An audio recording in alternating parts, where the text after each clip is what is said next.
Hello student, स्वागत है आपका हमारे यूट्यूब चैनल पर। तो आज का हमारा टॉपिक है क्वथनांक में उन्नयन के न्यूमेरिकल्स को पढ़ेंगे। यानी क्वथनांक में उन्नयन के न्यूमेरिकल किस तरह होते हैं। तो चलिए दोस्तों शुरू करते हैं। यानी 3 ग्राम यूरिया में यानी डब्लू का मान जो दे रखा है इसमें 3 ग्राम दे रखा है, यानी डब्लू बराबर 3 ग्राम। और इसमें जो है कैपिटल डब्लू यानी विलायक का भार दे रखा है 100 ग्राम। यानी इस तरह से 100 ग्राम लिख लेंगे। यानी मान उतार लेंगे घोलने पर। और क्वथनांक में उन्नयन ज्ञात कीजिए, यानी डेल्टा टी वी बराबर क्या, यानी डेल्टा टी वी बराबर मालूम कर रहा है क्या, जल के मोलन स्थिरांक का मान दे रखा है। यानी जल के मोलन स्थिरांक का मान यानी के बी बराबर 0.52 केल्विन किलोग्राम मोल। यानी इस तरह से इसके मान उतार लेंगे। फिर इसके बाद में जो है हम इसका अणुभार यानी यूरिया का अणुभार जो होता है यानी m बराबर 60 होता है। तो इस तरह सबके मान लिखने के बाद हम इसका सूत्र लिखते हैं। यानी डेल्टा टी वी बराबर क्या होता है, डेल्टा टी वी बराबर होता है 1000 गुणा के बी गुणा डब्लू अपॉन m गुणा डब्लू। इस तरह से इसका सूत्र होता है। हम इसके मान रखेंगे, यानी इसका मान रखते हैं। चलो दोस्तों, यानी 100 गुणा 1000 गुणा के बी का मान कितना दे रखा है, के बी का मान हमें के बी का मान ये 0.52 गुणा डब्लू का मान है हमारे पास 3 ग्राम, यानी 3 यहाँ लिख देंगे। फिर जो है हमें अणुभार दे रखा है, अणुभार कितना दे रखा है 60 दे रखा है। फिर हम जो है ना डब्लू का मान रखेंगे, डब्लू का मान दे रखा है हमें 100। इस तरह से हम सबका मान रख देंगे। फिर हम इसकी गुणा भाग करते हैं, यानी इन 2 जीरो से याले 2 जीरो काट देंगे। फिर इस जीरो से एक जीरो से याले जीरो ख़त्म, 3 से काटेंगे इसे 3 बार, 3 दूनी 6। फिर हमने 2 बार से काट दिया, फिर 2 से हम इसे काटेंगे, यानी 0.5 2 दूनी 4 2 छंग 12। यानी इस तरह से हम इसे काट के इसका आंसर हमारे पास 0.26 आ गया। यानी डेल्टा टी बी का मान हमारे पास क्या आ गया 0.26। इस तरह से इसका न्यूमेरिकल्स को हम कर देंगे। यानी सबका मान लिखने के बाद फिर हम इसके जो है ना मान रखने के बाद इस तरह से काट देंगे।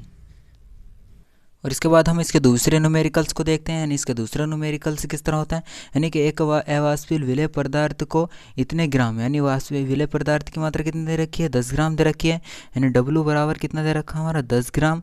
फिर इसके बाद में कैपिटल डब्लू बराबर यानी 100 ग्राम बेंजीन में घोला जाता है। यानी विलायक का भार यानी इसका ही डब्लू का मान 100 ग्राम। इस तरह लिखने के बाद बेंजीन के क्वथनांक में 1 डिग्री की वृद्धि हो जाती है। यानी डेल्टा टी बी बराबर दे रखा है हमारे 1 डिग्री सेल्सियस।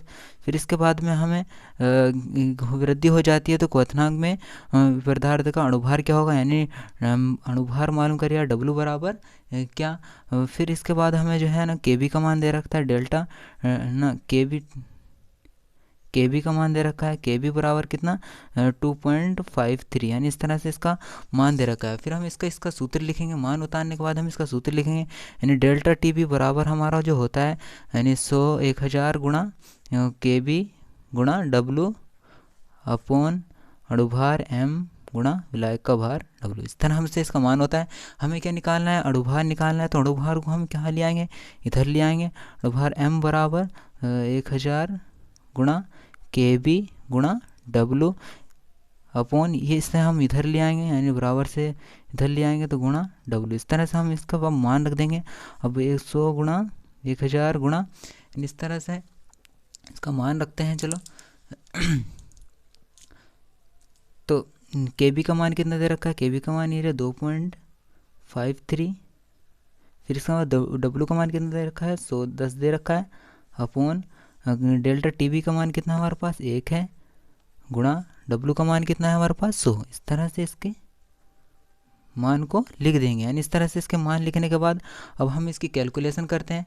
यानी इस तरह से हम एक जीरो से याला जीरो काट देंगे, फिर इस जीरो से याला जीरो काट देंगे।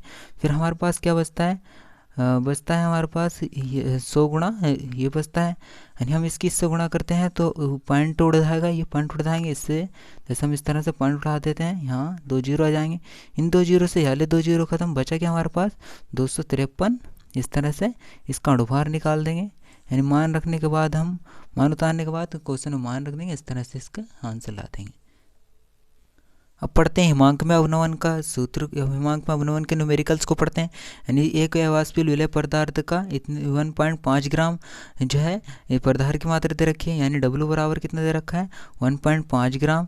फिर इसके बाद में एक कैपिटल डब्लू यानी इतने जल में घोला गया विलायक का भार दे रखा है, यानी कैपिटल डब्लू बराबर 60 ग्राम। इस तरह से इसका मान लिखेंगे हिमांक। फिर इसके बाद दे रखा है तो उसका हिमांक में इतने की कमी हो जाती है, यानी डेल्टा टी एफ बराबर कितना दे रखा है 0.136 डिग्री सेल्सियस। फिर इसके बाद हमें जो है इसका अणुभार की गणना करना कह रही है, यानी डब्ल्यू बराबर यानी एम बराबर कितना, एम बराबर क्या मालूम करिए है। इसमें जल का मोलर अवनमन स्थान दे रखा है, यानी के एफ बराबर कितना दे रखा है 1.86, यानी इस तरह से इसका मान दे रखा है। इस तरह से इसका मान उतारने के बाद फिर हम इसका सूत्र लिखते हैं, यानी डेल्टा टी एफ बराबर क्या होता है, यानी डेल्टा टी एफ बराबर होता है 1000 गुणा के एफ गुणा पदार्थ की मात्रा अपॉन एम अणुभार गुणा विलायक का भार यानी डब्ल्यू। इस तरह से इसका मान लिख देंगे, सूत्र लिख देंगे। फिर सूत्र लिखने के बाद हम इसके जो है ना अणुभार को हम इधर ले आएंगे, यानी एम बराबर इस तरह लाने के बाद इस 1000 गुणा के एफ गुणा डब्ल्यू अपॉन इसे हम इधर ले आएंगे, यानी डेल्टा टी एफ बराबर डेल्टा टी एफ गुणा डब्ल्यू। इस तरह से इसका सूत्र लिख लेंगे। सूत्र लिखने के बाद हम इसका मान रखते हैं, यानी इसका मान रखेंगे, यानी इससे 1000 गुणा के एफ का मान कितना दे रखा है हमारे पास, के एफ का मान देखते हैं कितना है, यानी के एफ का मान हमारे पास के एफ का मान है के एफ का मान है 1.86। फिर इसमें पदार्थ की मात्रा यानी इसका मान यानी 1.5।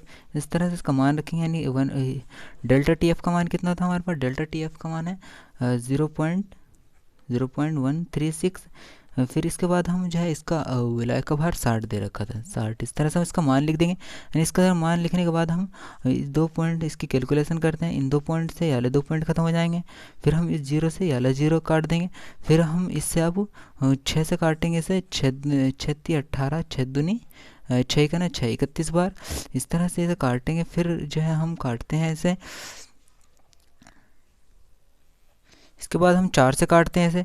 4 से जब हम इसे काटेंगे 4 तिया 12 और 4 चौक 16, यानी इस तरह 34 बार कटा। इसे 4 से काटेंगे 4 दूनी 8 और 4 पंजे 20 25 बार। अब देखते हैं क्या क्या हमें इसमें बचता है, यानी यहाँ से बचा 25 गुणा 31 गुणा 15। इस तरह से इसे उतार लेंगे जिसके मान हमें बचे। अब 34, अब हम इसकी इससे गुणा करते हैं, इसकी इससे गुणा करेंगे 25 का ना 25, यानी इस तरह इसकी कैलकुलेशन करने के बाद हमारा जो आंसर आता है यानी 341.93। इस तरह इसका अणुभार निकल आएगा।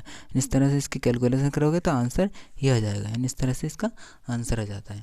दूसरे न्यूमेरिकल्स को देखते हैं, यानी 2.25 ग्राम ग्लूकोज में, यानी डब्ल्यू का मान दे रखा है डब्ल्यू बराबर 2.25 ग्राम ग्लूकोज में कोई 25 ग्राम जल में घोला गया, यानी कैपिटल डब्ल्यू का मान यानी कितना दे रखा है 25 ग्राम दे रखा है। यानी इस तरह से इसका मान लिखेंगे, यानी इतने हिमांक में इतने की वृद्धि, यानी घोलने पर हिमांक में 0.93 सेल्सियस की कमी हो जाती है, यानी डेल्टा टी एफ बराबर कितना दे रखा है 0.93।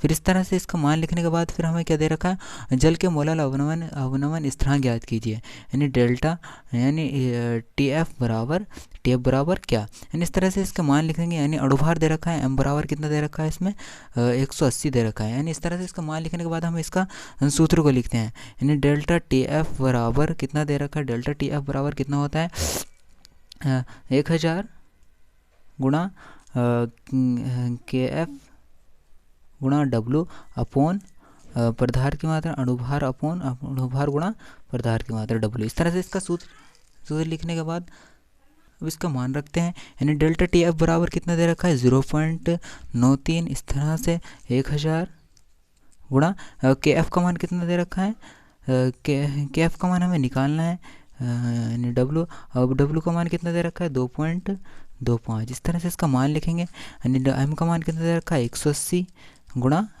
विलायक का भार कितना दे रखा है 25 दे रखा है। इस तरह से इसका मान लिखने के बाद हम इसकी इससे गुणा कर देंगे, यानी 0.93 गुणा 180 25 इस तरह से इसे यहाँ लिख देंगे। इसे लिखने के बाद यहाँ 1000 गुणा के एफ गुणा 2.25। इस तरह से इसका लिखने के बाद फिर हम के एफ को यहीं रोकेंगे, इसे इसके बटे में पहुँचा देंगे, यानी 25 गुणा 0.93 गुणा 180 अपॉन, यानी इस तरह से इसके बटे में डाल देंगे 1000 गुणा 2.25 बराबर के एफ। यानी इस तरह से इसका लिखने के बाद अब हम इसकी कैलकुलेशन करते हैं। दो इस पॉइंट से वाला पॉइंट ख़त्म। काटने के बाद फिर हम इसे काटते हैं, 25 से काटते हैं, इसे 9 बार कट जाएगा। फिर 9 से 0 से वाला 0 ख़त्म, 9 से काटेंगे, इसे 9 दूनी 18, 2 बार गया। इस तरह से इसे काटने के बाद अब हमारे पास बचता क्या है उसको उतार लेते हैं। यानी के एफ बराबर हम लिखेंगे, यानी के एफ बराबर लिखते हैं के एफ बराबर यानी यहाँ से क्या बचा 9 3 गुणा 2 अपॉन 100। यानी इस तरह से लिखने के बाद हम अब के एफ बराबर, यानी इससे हम इससे गुणा करते हैं, इससे इसकी गुणा करने पर इस 2 पॉइंट को हम इसके उसमें पहुँचा देंगे, यानी 0.93 गुणा 2। इस तरह से लिखने के बाद हम के एफ बराबर, अब के एफ बराबर इसकी जब हम इससे गुणा करते हैं यानी आ जाता है 1.86 केल्विन मोल। इस तरह से इसका आंसर निकाल देंगे। दोस्तों वीडियो अच्छी लगी तो लाइक करें और कमेंट्स करें और चैनल को सब्सक्राइब कर लें और बेल आइकन घंटी दबा दें।